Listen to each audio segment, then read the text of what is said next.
S'il y a bien un animé qui a une place particulière dans mon cœur, c'est Dragon Ball. Comme beaucoup ayant grandi dans les années 90, j'ai suivi les aventures de Goku et toute la Z-Team, et impossible de vous décrire ma joie lorsqu'est sorti le premier Budokai sur ma GameCube. J'étais comme un fou. Mais avant d'arriver à ce jeu, faut savoir que durant les années 90, une dizaine de jeux Dragon Ball sont sortis, et en termes de qualité, ça se discute. Déjà entre 1990 et 1993, les jeux Dragon Ball ne sortent qu'au Japon. Est-ce que c'est vraiment grave? Est-ce que l'on est passé à côté d'une pépite? Eh bien, voyons ça.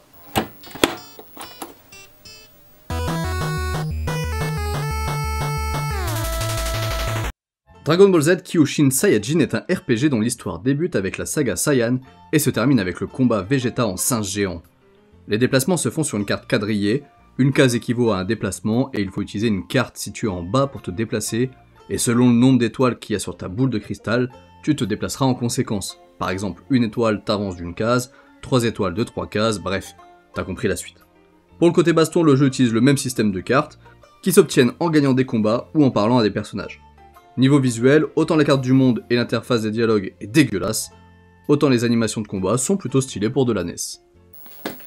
Oui, sauf qu'entre-temps le manga il avance, faut en profiter et ressortir un nouveau jeu. Et comme on a moins d'un an pour le développer, ce jeu, qu'est-ce qu'on pourrait bien inventer?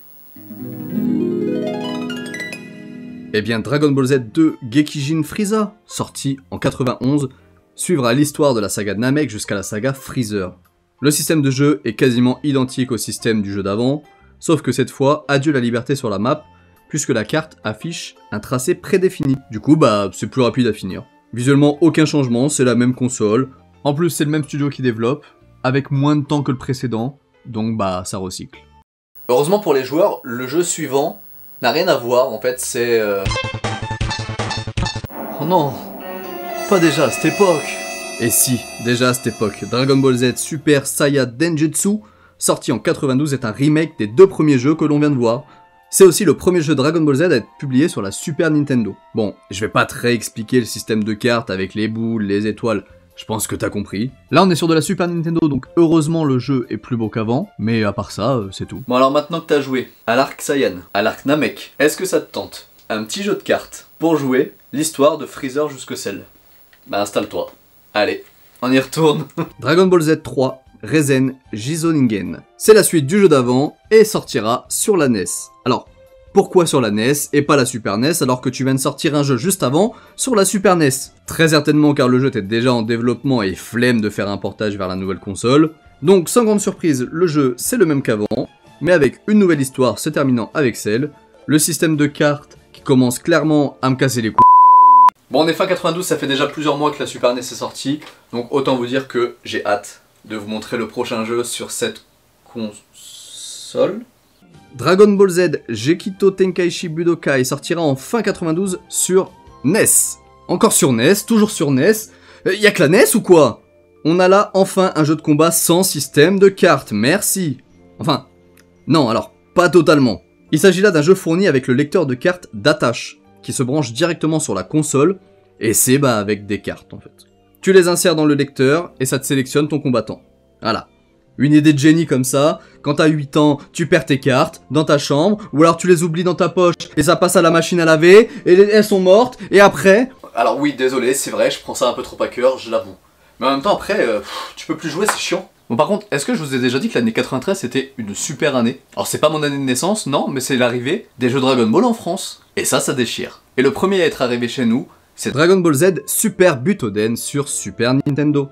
Premier jeu de combat utilisant un système qui permet aux combattants de s'envoler dans les airs ou de combattre au sol. Du coup, bien pratique pour éviter les impressionnants Kamehameha.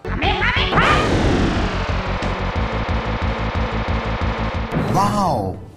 Non, je déconne. Ah oui, et dès que les combattants sont distants, l'écran se divise en deux parties, ce qui est quand même bien pratique quand ça switch de gauche à droite. Non, évidemment, je déconne aussi, ce truc nous fout la gerbe. Bon, j'espère que vous avez bien kiffé votre jeu les petits français, parce que le prochain, c'est exclusif au Japon. Dragon Ball Z, le plan d'éradication des Super Saiyans. C'est un OAV japonais sorti en 93 pour accompagner le jeu du même nom, et destiné à la console NES. Encore. Il n'a jamais été doublé en français ni diffusé en France durant 23 ans, jusqu'en 2010 le film soit repris pour un court métrage de 20 minutes, sorti dans le jeu Dragon Ball Raging Blast 2. et finalement sera doublé en français en 2018. Je vais pas vous raconter l'histoire, mais en gros, le docteur Raichi du peuple Tsuful veut tuer les Saiyans. Voilà, les Saiyans sont pas d'accord avec cette idée, et bim, bam, boum. Bagarre, bagarre, Kamehameha, adieu docteur Raichi. Il s'agira là du dernier jeu Dragon Ball à apparaître sur NES, et pour changer, c'est encore un jeu de cartes. Attendez une minute, ça fait pas un peu trop longtemps qu'on n'a pas eu un jeu pas original? Pas une suite qui traîne quelque part là? Bien sûr que si, avec Dragon Ball Z Super Butoden 2. Ou la légende Saiyan. Non, je l'ai pas mal prononcé, c'est la légende Saiyan. Il s'agit là d'un jeu de combat, suite de Super Butoden, sorti sur la Super Nintendo en 93, puis en 94 en France. Lors de la sortie du jeu, le chapitre le plus récent sorti est le chapitre avec Yakon, qui se fait défoncer par Goku au passage, au début de la saga Buu. Ce qui veut dire que pour le moment, personne ne sait à quoi ressemblera Buu. Du coup, pour faire simple, le jeu se base sur la fin de la saga Cell, mais veut quand même proposer des nouveaux persos parce que c'est quand même un nouveau jeu. Ce seront donc les films Broly le super guerrier et les mercenaires de l'espace qui seront mis en avant. Mais le pire, c'est qu'ils respectent même pas leur nom dans le jeu. Bojack s'appelle Kujila, Broly Tara, bref, c'est n'importe quoi. Dans la version japonaise, Broly et Goku sont des personnages supplémentaires qu'on obtient grâce à un code uniquement lorsque l'on finit le jeu avec tous les personnages du mode histoire. Mais dans la version européenne, vu qu'on est nul à chier, y a pas besoin du code, les personnages sont déjà introduits. Et côté gameplay, le jeu reprend les bases du précédent Butoden, donc pas de changement majeur à l'horizon. Ah oui, alors en 1994, le respect n'existait pas encore, et c'est pas le jeu suivant qui va changer quelque chose. Dragon Ball Z Buyu Retsuden, ou plutôt l'appel du destin en France. Sorti au Japon le 1er avril 94, et non, ce n'est pas une blague, puis en France le 15 juin 94. Bon, en gros, vous voyez les jeux Butoden qu'on a vus juste avant? Tu fais un copier-coller, tu les sors sous un autre nom et une autre console, genre tu prends la Mega Drive, et hop, t'as un nouveau jeu. Une suite avait été annoncée, mais ne sortira jamais. Mais pourquoi donc? En fait, c'est simple. Ça sert à rien de se faire chier, autant tout de suite sortir un Super Butoden 3. Dragon Ball Z Super Butoden 3 est le dernier épisode de la série Super Butoden sorti en 94 sur la Super Nintendo. Comme toutes les suites depuis le début de la vidéo, moi aussi j'ai la flemme de parler de ce jeu, alors du coup on va faire simple. Même gameplay que les deux autres, il y a 9 persos jouables dont un caché, je vous balance, c'est Trunks du futur. Pour l'avoir, c'est très simple, voici le code. À faire durant la scène d'ouverture. De nouveaux décors pour faire genre, c'est pas le même jeu, et on suit l'animé quand même. Mais, vous êtes des menteurs. L'animé en est déjà à Gotenks, du coup pourquoi il n'y a pas de Majin Buu jouable, ou de Goku Super Saiyan 3, hein? Alors là en fait j'étais en train d'examiner cette manette, et je me disais, elle a quand même vachement beaucoup de boutons. Ça doit pas être facile de retenir toutes les techniques, les coups. Rassurez-vous, le jeu d'après va nous simplifier la vie. Dragon Ball Z Hidenaru Sangoku Densetsu sur PC Engine, sorti au Japon en 94. Le jeu retrace les plus grands combats de Sangoku, débutant avec Tao Pai Pai, la finale contre Tenshin Han ou encore les combats Vegeta Freezer. L'histoire se conclut sur l'arc Cell et le sacrifice de Goku chez Maître Kaio. Niveau gameplay, y a pas plus simple. 2 boutons. Bouton 1 de la manette, coup offensif. Bouton 2, la défense. Voilà, c'est tout. J'ai vraiment essayé de comprendre le système de jeu avec les codes couleurs, etc. J'ai rien compris. Les cinématiques sont plutôt propres, les animations aussi. Franchement, dommage que j'ai rien compris au jeu. Le jeu suivant dont je vais vous parler n'est lui aussi sorti qu'au Japon. Et si vous voulez mon avis, c'est pas très grave. Dragon Ball Z Shogokuden, un jeu de combat en 3D isométrique façon Final Fantasy, sorti en 95, et en vrai, j'ai pas grand chose à dire sur ce jeu. Du coup, je vous propose qu'on passe tout de suite au suivant. Voilà. Tu sens que c'est bientôt la fin de la vidéo là, non? Du coup, on va se réveiller avec de la grosse 3D qui tâche grâce à la PlayStation. Tu veux retrouver les sensations de l'animé, tu sais, la vitesse, les coups violents, les Kamehameha puissants. Bah bouge pas mon pote. Mate-moi cette intro et dis-moi que t'as pas l'impression que c'est un jeu de fou.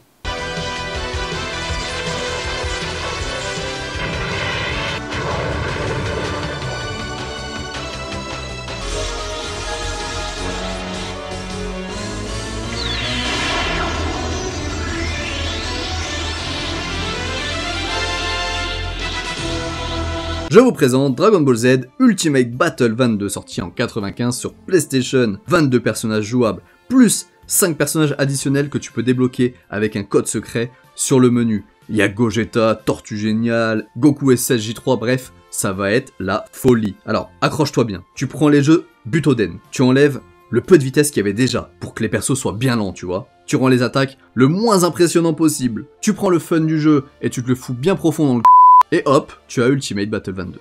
Est-ce que ça vous dit un nouveau jeu avec un nouveau gameplay hyper original? Un truc qui n'a vraiment rien à voir avec le reste? Eh bah c'est pas pour maintenant. Parce que là on va parler de Dragon Ball Super Gokuden. Avant-dernier épisode paru sur Super NES, exclusif au Japon, sorti en 95 et reprenant le gameplay 3D asymétrique façon Final Fantasy là, de l'autre jeu qu'on a vu juste avant. Je vais pas trop donner le titre en japonais parce que clairement j'ai fait assez de mal à cette langue pour aujourd'hui. Voilà. Ça vous dit pas on accélère histoire de trouver un bon jeu à un moment? Allez, je vous offre celui-là, c'est cadeau. Dragon Ball Z Shin Butoden, sorti sur Saturn fin 1995 et uniquement au Japon. Shin Butoden reprend les animations du Ultimate Battle 22 sorti sur PlayStation, sauf qu'il y ajoute l'écran scindé quand tu t'éloignes, et en plus, des graphismes revus à la hausse, des décors interactifs, une vitesse augmentée, et en vrai on commence à avoir un potentiel intéressant là. Ça annonce que du bon pour la suite. Alors tu vois, le prochain jeu j'allais en dire du bien, et puis après j'ai vu ça. Du coup tu respectes pas les blazes, je te respecte pas, du coup on va passer ça très vite. Dragon Ball Z Hyper Dimension, sorti en 96 sur Super Nintendo, c'est le dernier jeu Dragon Ball Z à être développé sur cette console, et c'est tant mieux, car là, c'est le plus abouti de toute façon de l'histoire. L'histoire prend place de Freezer jusqu'au bout, ils ont enfin arrêté ce truc d'écran splitté là pour rester sur un jeu de baston en 2D classique face à face. Certains décors permettent de voler, d'autres non, histoire de varier les plaisirs. On peut envoyer dans le décor nos adversaires et changer d'endroit, bref. C'est un épisode final qui, après moult jeux médiocres, s'en sort plutôt pas trop mal. Bon, on peut dire au revoir à la Super NES, c'est bon, on en a fini avec. Maintenant, place à la PlayStation et à la Saturn. Ces deux derniers jeux sortiront à 1 an d'intervalle, histoire de bien nous achever pour les années 90. Je vous présente Dragon Ball Legend et Dragon Ball Final Bout. Legend nous propose 35 personnages jouables et inédit pour la licence, un système de jeu par équipe. Particularité intéressante, les personnages n'ont pas de visage. Voilà, c'est tout ce qui m'a marqué quand j'arrivais à voir ce qui se passe, tellement le jeu c'est un bordel. Mais ça reste toujours mieux que ça. À quel moment les développeurs se sont dit que matérialiser du vomi dans un jeu vidéo, c'était cool. Final Bout est laid, et encore, j'ai peur que laid ce soit pas assez fort. Regardez-moi ces décors. Franchement, c'est à peine mieux que Pokémon Arceus qui sortira plusieurs années après. Comme si nous infliger les persos de DBGT c'était pas déjà suffisant. L'animation est éclatée, le gameplay il est inexistant, y a rien à garder. Bref, ça nous montre l'importance que ça a de laisser les développeurs faire leur jeu correctement, avec du temps, et pas enchaîner les jeux tous les ans, parce qu'au final, c'est de la merde. La preuve en est, c'est qu'après 5 ans d'absence sans aucun jeu Dragon Ball, sortira enfin Dragon Ball Budokai premier du nom, et offrira le respect que mérite cette licence qu'est Dragon Ball. A bientôt pour une nouvelle vidéo, portez-vous bien les amis, bye.